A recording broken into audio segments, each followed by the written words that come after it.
Hola, esto es Seguimos Conectadas, un podcast sobre derechos humanos en Cuba. Soy Joana Silano, soy la investigadora regional para el Caribe en Amnistía Internacional. Soy Camila Rodríguez, defensora de derechos humanos y directora de Iniciativa para la Investigación en Incidencia. ¡Comenzamos! Buenos días, buenas tardes, buenas noches a todos los que nos escuchen acá en Seguimos Conectadas. Hoy abrimos un nuevo episodio para conversar de un tema sumamente interesante, pero además va a ser nuestro primer episodio con invitados. Entonces es un episodio muy especial para nosotros. Hoy vamos a estar hablando de cultura, de resistencia y de libertad de expresión en Cuba. Yo soy Joana de Amnistía Internacional. Y yo soy Camila. Y nuestra invitada de hoy va a ser la investigadora, escritora, curadora, artista cubano-americana Coco Fusco. Hola. Muy bien. Coco tiene una extensa obra que ha abordado distintos temas, pudiésemos decir, incómodos para todos los estados, para grupos de personas también, como lo pudiesen ser la raza, el género, el colonialismo, el poder. Y nos gusta mucho, nos entusiasma que estés acá con nosotras en este podcast. Seguimos Conectadas, justo porque Coco ha mantenido una relación muy estrecha, profesional, con Luis Manuel Otero Alcántara, quien inspira el nombre de este podcast con ese cierre habitual de todos sus directos en redes sociales. Seguimos Conectados. Entonces, para nosotros que estés acá compartiendo, hablando de Luisma también, que vamos a hablar de él, es súper relevante.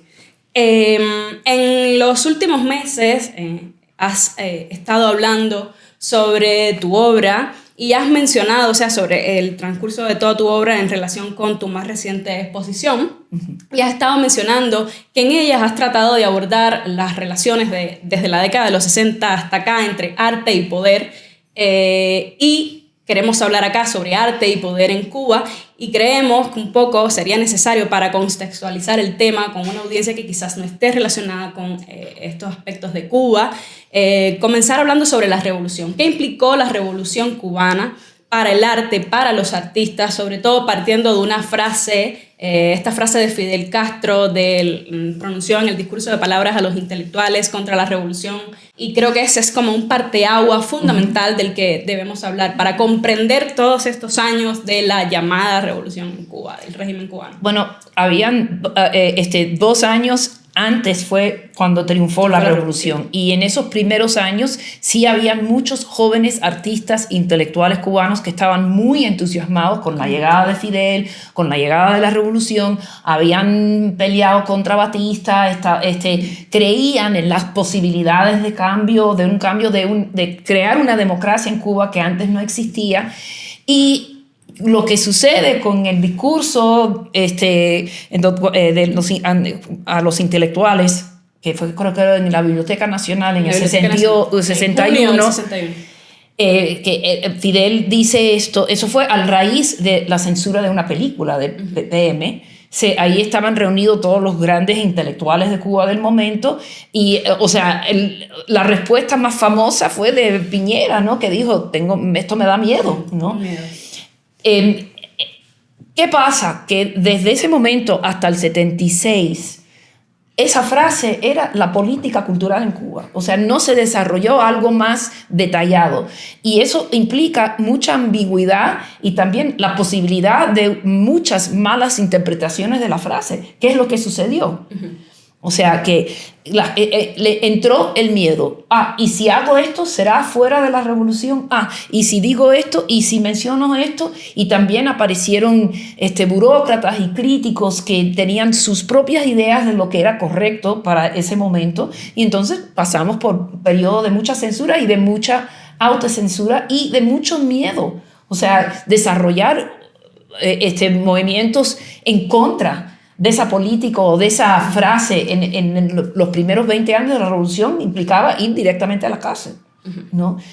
Entonces yo creo que si avanzamos y ya pasamos después, el periodo de la institucionalización de la cultura, el establecimiento del Ministerio de Cultura en el 76 y el establecimiento del ISA, etcétera, ya se desarrolla una serie de políticas, y también a través del Código Penal hay medidas que controlan a los artistas. Lo más importante es el concepto de peligrosidad. predilectiva, que es lo que se usaba durante mucho tiempo, y también en los 70 y en los 80 la ley del vago, ¿no? Sí. Que si tú no trabajabas o si te encontraban en la calle haciendo algo raro y decías que tú eras artista, que fue el caso de Juancí González, te clasificaban como un loco o como un vago, ¿no? Yo creo que el cuestionamiento del derecho del Estado de ejercer tanto poder sobre los artistas viene mucho después. O sea, eso empieza a surgir a finales de los 80, en los 90, y estamos hablando entonces también del presente.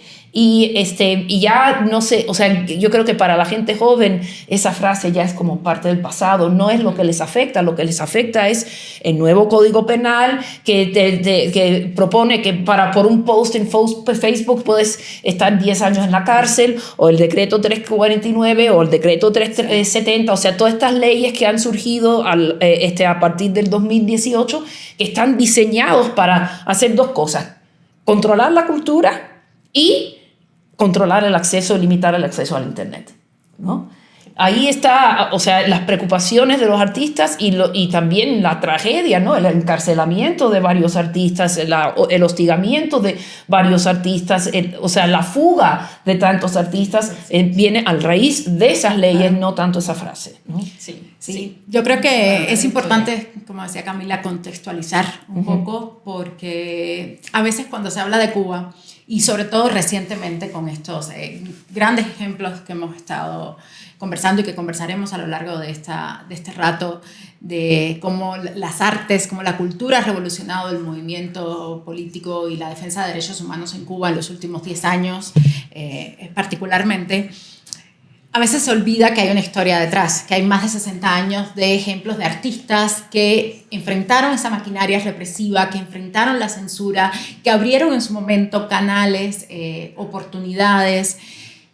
Hay que recordar que también muchos artistas fueron víctimas de planes, programas, procesos reeducativos, estilo la SUMAP, una experiencia terrible para muchos de ellos, donde intelectuales y artistas fueron encarcelados y fueron apresados.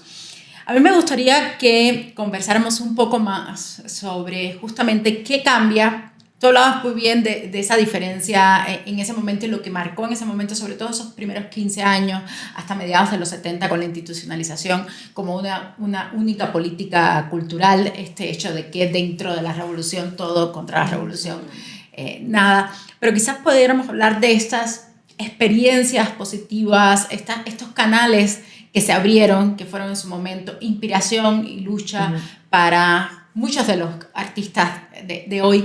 ¿Qué cambió? ¿Qué había diferente a lo mejor en los 80 de los 60? O además, ¿qué posibilitó también que la autocensura fuera un mecanismo implantado de manera generalizada en los creadores, en los artistas en Cuba? Bueno, también otra pregunta muy complicada, y creo que también yo pienso que siempre hay que ir por épocas, ¿no? Porque en distintas épocas los artistas actúan y reaccionan y reflexionan de distintas maneras, ¿no? Creo que en los primeros 20 años si hubo disidencia, o sea, uno se iba, ¿no? Se escapaba o terminaba con problemas con el Estado, como una persona ya por su persona non grata. Pero sí habían encuentros secretos, tertulias secretas, encuentros, publicación, no. Todo lo que necesitaba un apoyo institucional no se podía manifestar, ¿no? Pero encuentros, discusiones, conversaciones en privado a puertas cerradas, sí. En la autobiografía de Reinaldo Arenas, él habla de tertulias y salones que se hacían en los 60 y los 70 en secreto, ¿no? Detrás de un hueco en una pared por la que pasaban algunos amigos, y ahí adentro en un cuarto donde que nadie sabía que existía se reunían, parecen, ¿no? de terror la historia. Sí. Bueno, pero es que es lo que se cuenta. Sí, exacto. ¿No? Yo creo que lo que empieza a surgir, y yo estoy enfocándome más que nada en la plástica, o sea, porque obviamente se puede hablar de otros medios de otra manera, ¿no? Y yo creo que la literatura necesita un podcast Solo para la literatura. Sí, pero en la plástica, que en los 80s, bueno, surge famoso grupo Volumen 1, Y se habla mucho de las exposiciones públicas que hicieron a partir del 80 o del 81, pero un poquito antes de eso, cuando Flavio Bedia, Force y los otros estaban todos todavía estudiando, ellos también hacían sus tertulias privadas en casa. A veces iban a donde vivía Pérez Monzón, en una playa que está como al este de La Habana, no me acuerdo ahora. Iban a Cojímar, y se reunían allí, hacían performance entre ellos y hablaban entre ellos y planificaban entre ellos. O sea que eso existía, ¿no? Pero la manifestación pública empieza con el apoyo de ciertas personas dentro del Ministerio de Cultura que entendieron que era necesario y que era el momento de hacerlo. Ahora, esas manifestaciones no eran tan agresivamente críticas del Estado. O sea, la crítica se expresaba de una manera muy sutil. Por ejemplo, el rescate de la religión. En una época en la que todavía era prohibido ser comunista y también practicar, habían artistas como Ricardo Rodríguez Brey o como Bedia que estaban trabajando el tema de la religión, también Marta María Pérez y otros, y era como una manera de abrir, ¿no? Abrir camino, utilizar el humor, el kitsch, para hablar de tendencias en el pueblo cubano que tal vez no fueran tan revolucionarias, pero que existían, ¿no? Entonces, si se habla de una crítica, es muy sutil. También había un grupo en los 80s, 4x4, pintores que se escapaban en la abstracción, porque decían, no queremos saber de realismo socialista, no queremos apoyar nada, no queremos hacer un arte propagandístico, por lo tanto, pintamos este estilo abstracto. De arte y propaganda casi también podríamos hacer. Exacto.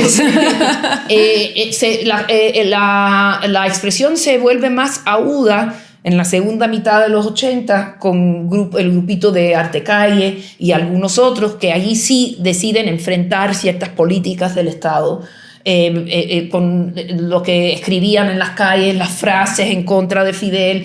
También insistían en hacer conciertos de rock como performance, hacían performance, Juansi también hacía performance que cuestionaba el derecho del Estado de controlar toda la expresión artística. No habían tantas críticas hacia lo que estaba sucediendo fuera del arte. Ellos se enfocaban más en lo que sucedía dentro del arte, ¿no? Pero sí era una manera de criticar el control de la burocracia del Ministerio de Cultura sobre ellos y también el control sobre el espacio público. Eso se vuelve un tema candente 15, 20 años después. ¿Quién puede hacer obra en la calle? ¿Quién puede? Porque hacer obra en la calle o hacer obra en tu casa o crear arte fuera de los circuitos de las instituciones, es decir, de las escuelas y de las galerías, ya implica un distanciamiento, ¿no?, de la oficialidad, ¿no? Y como decir, no nos importa lo que ustedes piensan, no buscamos tu permiso, vamos a hacer las cosas como nosotros queramos. Podemos existir sin ti. Exacto. Y eso fue tomado como un acto de rebeldía, ¿no? Y con castigo implicado y mucha censura a final de los 80 que provocó la fuga de una buena parte de la generación de los 80, ¿no?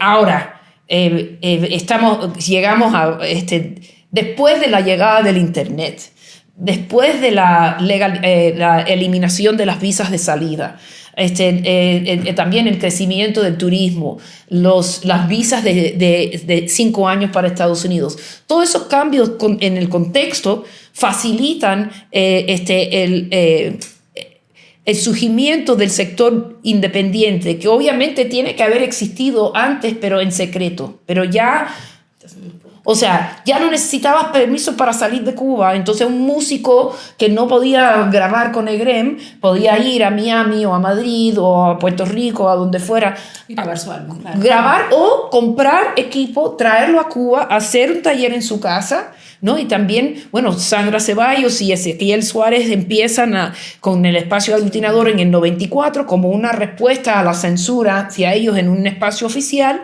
Y ya yo me acuerdo de la Bienal del 97 que otros artistas empezaron a hacer proyectos en casas particulares y eso se fue creciendo y creciendo y creciendo y ya se volvió un fenómeno que básicamente no supera el poder de las instituciones, pero crea un circuito paralelo, ¿no? Y también en ese periodo empiezan a llegar más extranjeros. Los artistas tienen más contacto con el exterior a través del internet, no dependen tanto de la burocracia para comunicarse con el mundo, y empieza a cambiar el tono, la actitud y la naturaleza de la producción artística cubana. Sí. Normalmente el exilio ha sido tema dentro de la creación artística en Cuba, y Cuba ha sido tema para la creación artística de los artistas cubanos en el exilio. Entonces, me gustaría que hablaras un poquito de esa relación del arte-exilio que han vivido tanto los artistas en Cuba como los artistas fuera de Cuba. Bueno, es que han habido muchos exilios, ¿no? O sea, yo ya tengo 65 años. Yo me acuerdo de artistas cubanos exiliados en los 60 que visitaban a mi casa, ¿no? Que venían y que, bueno, no se hablaba mucho de política, pero obviamente era gente que no estaba conforme con lo que estaba sucediendo y se habían ido en los primeros años de la revolución. Esa es otra generación. Después vienen, digamos, la generación de Mariel, que también es marcó, ¿no? Y cambió la cultura de Miami, porque yo me acuerdo de Miami, de los cubanos de los años 70. Yo iba a visitar parientes y la familia de mi padrino, y era un mundo muy estricto, muy conservador, muy católico, muy como Cuba de los años 50, ¿no? Que no querían evolucionar. Y entonces llegan estos intelectuales que habían sido criados en Cuba, muchos de ellos gay, con otras ideas, con otros planteamientos, y bueno, la mayoría se quedaron allí, pero inconformes con ese otro sector del exilio y con pocas posibilidades de hacer carrera fuera de Cuba, que eso genera mucha frustración. También hay otro grupo que se fue a España, otros artistas que se establecieron en otros países, pero se sabe que la gran población del exilio es Miami, la segunda es en New Jersey, y mi familia vivía, yo no vivía en New Jersey, pero mis parientes que llegaban de Cuba en los 60, 70, vivían en esa comunidad de West New York, y yo no vi allí mundo intelectual. Bueno, primero gente clase trabajadora y clase media, y también muy conservador, ¿no? Todo. No, eso empezó a cambiar en los 90. En los 90 empiezan a salir jóvenes artistas, se establecen también en ese momento. Miami empieza a cambiar, se empiezan a desarrollar zonas de diseño y para el arte, llega la Feria de Arte de Art Basel. Entonces, eso crea expectativas. También se establecen allí grandes coleccionistas y algunos invierten en arte cubano y latinoamericano. Entonces ya se puede hablar de un mundo cultural en Miami que no existía cuando yo era niña. En los últimos años siguen llegando, 1 millón de cubanos o más de 1 millón de cubanos han salido en los últimos 3 años. Muchos artistas han venido a Estados Unidos, pero yo veo ahora que hay muchos artistas que se han ido al exilio últimamente, o a España o a Estados Unidos. Sobre todo los que han llegado a Estados Unidos están tratando de tomar caminos un poco más estratégicos, en vez de simplemente llegar a Miami y esperar poder desarrollar carrera. Están metiéndose en universidades para hacer máster, buscando cómo insertarse, ¿no?, en los circuitos, cosa que me parece inteligente de su parte, porque yo doy consejos y hablo con muchos recién llegados, y yo siempre les digo, el problema es que tú no puedes trasladar el apoyo que te dio el Ministerio de Cultura a lo que vas a vivir en Estados Unidos, porque no es lo mismo. Igual los que vienen acá, ¿no? De que la burocracia cultural de este país y también de Estados Unidos está diseñado para apoyar a los que son de allá, no alguien que viene de afuera y que no quiere hablar inglés y que no quiere hablar de la situación y de las realidades de la gente que está viviendo en Estados Unidos. Entonces, integrarse a los programas académicos por lo menos te da un conocimiento del discurso, del vocabulario, de las problemáticas, de los debates, y si te interesan o no te interesan, es importante saber de qué se trata, ¿no? Sí, así es. Tú hablas de un exilio reciente y si algo conmocionó, digamos, Cuba en los últimos años fue el movimiento San Isidro y el movimiento como el 27N, muy cercanos al movimiento San Isidro. Por un momento, creo que pocas cosas han unido tanto a lo que podríamos llamar con lo complejo que es una comunidad cubana exiliada que acabas tú de definir en el mundo artístico, pero que se traslada a otros mundos como la huelga de San Isidro en noviembre de 2020, o el reclamo de justicia por la irrupción en casa de Luis Manuel que generó el movimiento 27N y todo lo que siguió.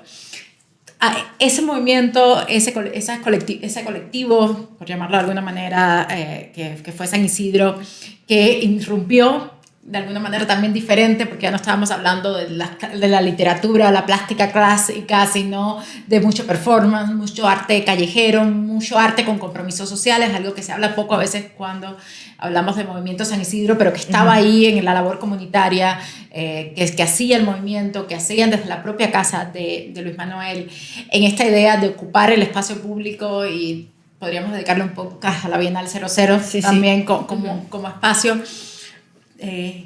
Toda esa generación, muchos de los artistas que formaron parte de estos grupos han tenido el exilio como camino. Los que no han tenido la cárcel como destino. O sea, ese grupo ha vivido en los últimos años una represión brutal.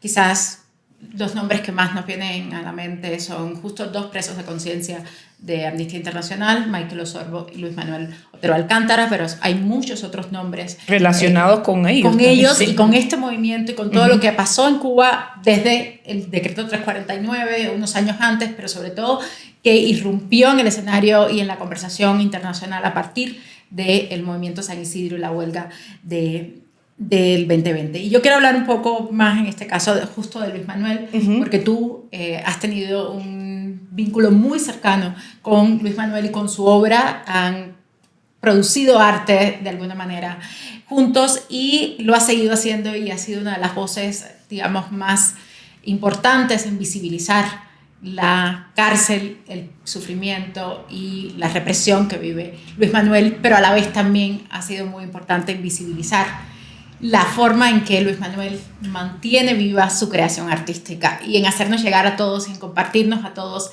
ese arte producido, quizás en una de las condiciones más difíciles, en una cárcel en Cuba. Entonces me gustaría que nos contaras un poco cómo vives ese proceso, por qué crees que es importante visibilizar no solamente la obra de Luis Manuel, sino lo que significa esa obra de Luis Manuel para la libertad de expresión, para los derechos, para el arte y la cultura de una Cuba con derechos para todos, ¿no?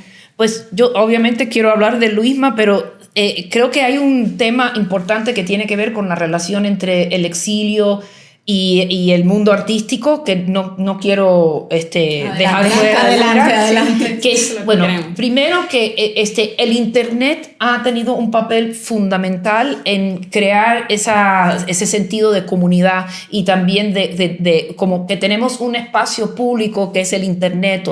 Por un rato era Facebook, donde los cubanos de todas partes del mundo podían intercambiar y ver lo que está sucediendo. Eso fue una herramienta muy importante para Luis Manuel y para el movimiento San Isidro, pero eso empieza antes. Eso empieza con los blogueros, con Joanny, con otros que empiezan a hablar a los cubanos dentro y a los cubanos afuera. Y también los primeros intentos de Joanny de publicar fue producto de colaboración con gente del exilio, porque ella ni siquiera tenía la tecnología para hacer todo desde de adentro. Ella leía por teléfono y otro subía eso al internet, etc. Todo eso empieza, y también el surgimiento de las damas de blanco y la huelga de hambre de este señor de Orlando Zapata Tamayo, que eso también fue la internacionalización de las protestas a favor de los derechos humanos en Cuba, y yo tengo que dar el crédito a las damas de blanco de haber hecho eso, ¿no? Que eso fue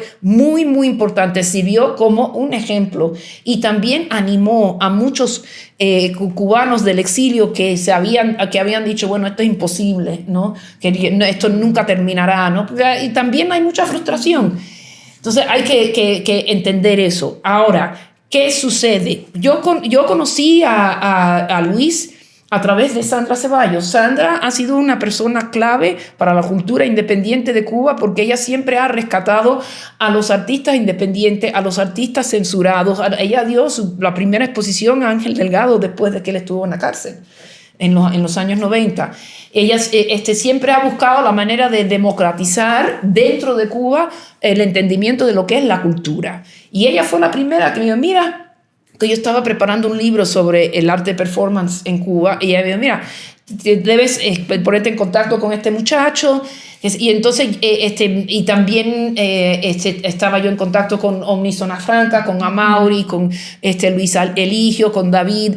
Y el Movimiento San Isidro básicamente es la evolución de Omni Zona Franca, ¿no? Entonces yo conozco a Luis y es un muchacho súper carismático, súper abierto, súper listo, con ideas que eran para la intelectualidad y para los graduados de Lisa tal vez un poco literales, pero yo entendí que lo que él estaba haciendo era, primero, insistir en usar la calle como un espacio, como laboratorio, hablar de la situación del hombre y de la población afrocubana y del hombre negro en Cuba, que ningún artista lo había tratado de esa manera tan directa, ¿no? De hablar de la situación, de cómo es ser un hombre negro en La Habana hoy día y mover por la calle, a ver hasta dónde llegas hasta que aparezca un policía, ¿no? Y hablar, y también que él hablaba de temas que el pueblo cubano podía entender, ¿no? Y tenía interés en cultivar ese público, cosa que la gente de Lisa no les interesaba para nada.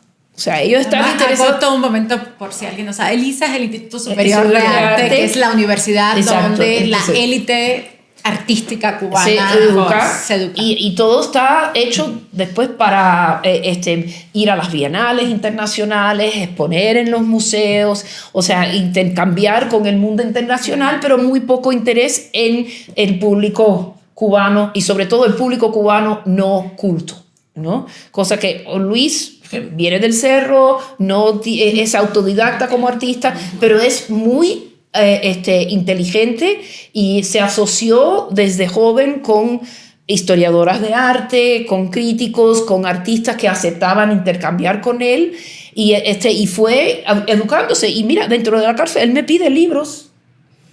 O sea, es un poco complicado hacerle llegar un libro porque tengo que producir un PDF, después buscar la manera de imprimirlo en Cuba y llevarlo en la casa.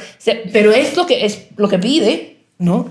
Inmateriales para hacer arte. Bueno, entonces él al inicio él estaba haciendo el Museo de la Disidencia con Yanelis Núñez y fue a partir de esa iniciativa que él se convirtió en un problema para el Ministerio de Cultura. Porque ganó un premio internacional, porque llegaban curadores y interesados. Él estaba en Internet, entiende muy bien cómo usar el Internet. Y entonces llegaba gente de afuera a hablar y conocer y darle oportunidades, invitaciones. Pero más que nada, él estaba rescatando toda la historia de la disidencia en Cuba y poner eso en Internet. Entonces fue cuando la oficialidad empezó a atacar, ¿no? Y eran detenciones arbitrarias, pero cortas. 1 día, 2 días, 3 días. Entonces pasa del Museo de la Disidencia a la idea de, hacer el Movimiento San Isidro y la idea de hacer una Bienal 00. ¿Por qué proponen eso? Y para el Movimiento San Isidro se asoció con Omni Zona Franca, con Amaury y Iris, básicamente porque Luis Eligio ya se había ido y David se decidió dedicarse nada más a la música, ¿no? Pero él se alimentó de la historia de todas las acciones callejeras que había hecho Omnizona Franca. Festival Poesía Sin Fin. Exacto. Y yo, en este periodo yo estaba terminando mi libro y empecé a hacer un proyecto sobre Padilla, otro sobre María Elena Cruz Varela, y resulta que María Elena Cruz Varela vivía en Alamar y Iris es de Alamar, y Iris se acordaba de cuando estaban haciendo los actos de repudio contra ella, que llegaban a su escuela, que llevaban a los niños a participar en el acto de repudio. Ellos sabían dónde vivía la mujer que había encabezado el acto de repudio, y Amaury me llevó a la casa de esa señora, que ella había sido la directora de la Casa de la Cultura de Alamar. Ahora trabaja en el Instituto del Libro, pero es una militante así como que te da miedo nada más estar en su presencia, pero logramos entrevistarla para tener el punto de vista de la oficialidad dentro de esta película sobre Cruz Varela. Y eso fue, y entonces como que ya éramos todos amigos, ¿no? Pero empieza el movimiento San Isidro básicamente para enfrentar el decreto 349. Uh-huh. Y hubo un huracán en ese periodo, y como resultado del huracán el Ministerio de Cultura decidió posponer la Bienal. Y para los cubanos, para artistas, la Bienal es como la oportunidad de recibir público de afuera, de conseguir invitaciones para exponer afuera, de tener oportunidades para... Entonces, como que la gente, el sector artístico estaba así como en el piso. Y entonces esta gente, Luis, Yaneli, Iris, Amaury, algunos otros que estaban con ellos, digo, bueno, vamos a hacer algo de manera independiente, ¿no? Desde las casas de la gente, pero así muy casual. Y me pidieron ayuda para recaudar fondos, porque yo había hecho un crowdfunding para Aglutinador, para salvar, el techo del Aglutinador se estaba cayendo y todo, y yo había hecho con Sandra una promoción y sacamos un buen dinero para poder reparar y comprar equipo. Entonces Luis dice, bueno, tú eres la experta en eso, ¿sabes? Tú nos vas a ayudar, tú nos ayudas a hacer esto. Y bueno, ya con eso, los representantes de la seguridad estaban hablando con Sandra y diciéndole, mira, dile a tu amiga Coco Fuco que si ella sigue ayudando a Luis Manuel no la vamos a dejar entrar más nunca. Así, directamente. Pero bueno, ellos lograron hacer la Bienal 00, pero bajo amenaza. Los amigos que venían de afuera, llegaba la seguridad a las casas donde ellos se estaban quedando, diciéndoles que si seguían con esa gente los iban a botar del país. Entonces, para un extranjero que nunca ha vivido en un estado policíaco, eso así como que, ay, Dios mío, me van a quitar el pasaporte, voy a terminar preso, bla, bla, bla. Pero bueno, se logró. A mí, yo llegué y me votaron inmediatamente, ¿no? Regresa por donde vino. Exacto. O sea que y sin explicación, así que usted no puede entrar. Ya usted sabrá. Sí, usted no puede entrar. Y el Sandra me estaba esperando del otro lado de inmigración, y yo en el Modi ahí, no me dejan entrar. ¡Te lo dije! ¿Qué tú hiciste? Bueno, en fin, después de la Bienal 00 y de todo esto, ya los arrestos eran así cada semana, porque Luis fue arrestado por lo menos 50 veces antes de las huelgas. La detención más larga fue creo que fue en marzo del 2000. En el hospital. No, sí, antes. En marzo del 2020, que lo detuvieron 2 semanas y estábamos todos histéricos. Es la con foto eso. afuera del Yara, que además fue también un momento muy importante porque la exigencia por la libertad de Luis Manuel en ese momento empieza a crecer. También creció, y hubo muchas voces que se pronunciaron, y se vivió también para algunos como una victoria. Exacto. Esa salida a la cárcel en marzo del 2020. Pero lo importante aquí es que, o sea, el primer impulso viene de artistas independientes, ¿no? Que están o que ya habían sido expulsados, como Yaneli, la sacaron de la revista Revolución y Cultura por la relación con Luis. Otros que nunca habían estado identificados con el Estado, pero viene el primer impulso de allí. Después viene el decreto 349. Y cuando sale ese decreto, los artistas de la élite, de los graduados de Lisa, se dan cuenta que, o sea, que todo el mundo era blanco ya, o sea, que el Estado estaba en contra de todos, porque ellos tampoco querían trabajar con el Estado, tampoco querían depender del Ministerio de Cultura, también hacían sus eventos en sus casas y en sus talleres, claro. ya, o sea, y estaban, o sea, se dieron cuenta, se les cayó el 20, como dicen, ¿no? De que ya no importa si tienes diploma o no, si eres blanco o negro, qué sé yo, o sea, todos somos enemigos del Estado. Y fue en ese momento que hubo como un acercamiento entre el grupo que se llamaba Sin 349, que eran los graduados de Lisa, y el movimiento San Isidro. Y como Luis enfrentó mucho rechazo en los primeros años de eso, por parte de la élite, que decían que no tenía diploma, que no era un artista verdadero, que el arte que él hacía era muy directo, que era muy simplista, pero veía que su fama seguía creciendo a pesar de todas las críticas que se hacían, y que hasta cierto punto él había tenido razón, ¿no? De plantearse en la calle, insistir en lo que insistía y hablar de la situación social de la gente. Entonces, nada, de allí viene el acercamiento y entonces en otoño del 2020 fue el arresto de este muchacho que ahora no me acuerdo cómo se llama, de Denis Solís, que detona la solidaridad. Y entonces empiezan a ir de estación en policía, estación, ¿dónde está Denis? ¿Qué pasó?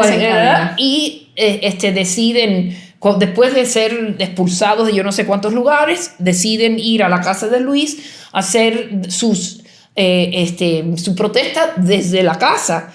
Pero Luis era, lo que tenía Luis, que no han tenido los otros, era una serie de fans en Facebook. O sea, eran miles y miles y miles de seguidores dentro y fuera de la isla. Porque él es como, para él es natural, es como de la generación que creció con eso y entendió que con Facebook Live podía hablar con miles de cubanos que no estaban delante de él, que no estaban en su barrio, que estaban en Miami, que estaban en España, que estaban aquí, que estaban allá. Y hablaba con el lenguaje callejero y eso pegó. Él me decía, mira, yo me meto en un taxi y se me vira el chofer y me dice, tú eres Luis Manuel, bueno, tú no tienes que pagar, por ejemplo. No, o sea, que la gente realmente lo conocía.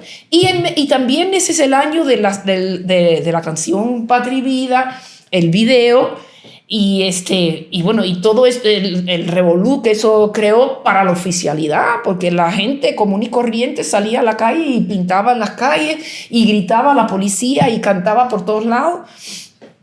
Bueno, entonces deciden hacer esta acción de protesta desde la casa de Luis en noviembre del 2020 y la policía cierra la calle. Entonces entonces ya era así como, ahora huelga de hambre, ¿no? Pero huelga de hambre en Facebook Live. Y era como un culebrón político con miles de personas viendo el asalto. O sea, cuando llegaron a arrestar a todo el mundo, todos los jóvenes artistas estaban en sus teléfonos viendo lo que estaba sucediendo. Y es eso, es la capacidad de comunicar en ese momento que creó esa necesidad que tenían todos los jóvenes de ir al Ministerio de Cultura a enfrentar al poder. Y fue a raíz de eso que sale 27N, ¿no?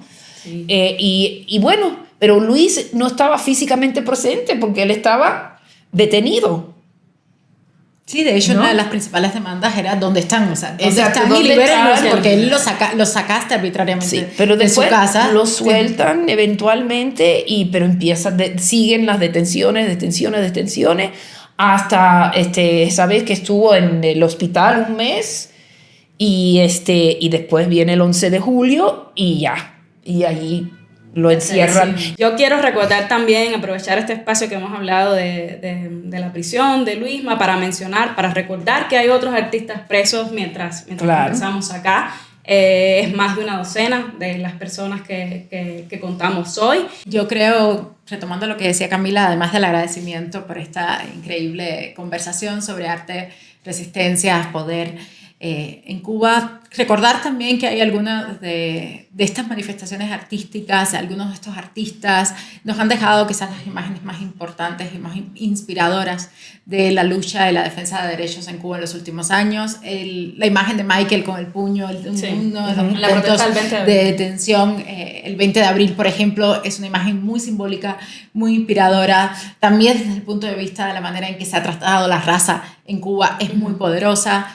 Pocas cosas han dicho tanto en tan pocas palabras como patria y vida, la resignificación del lema con que el régimen cubano había entronizado su poder, resignificada, y la forma en que las personas apelaron al patria y vida como la única respuesta.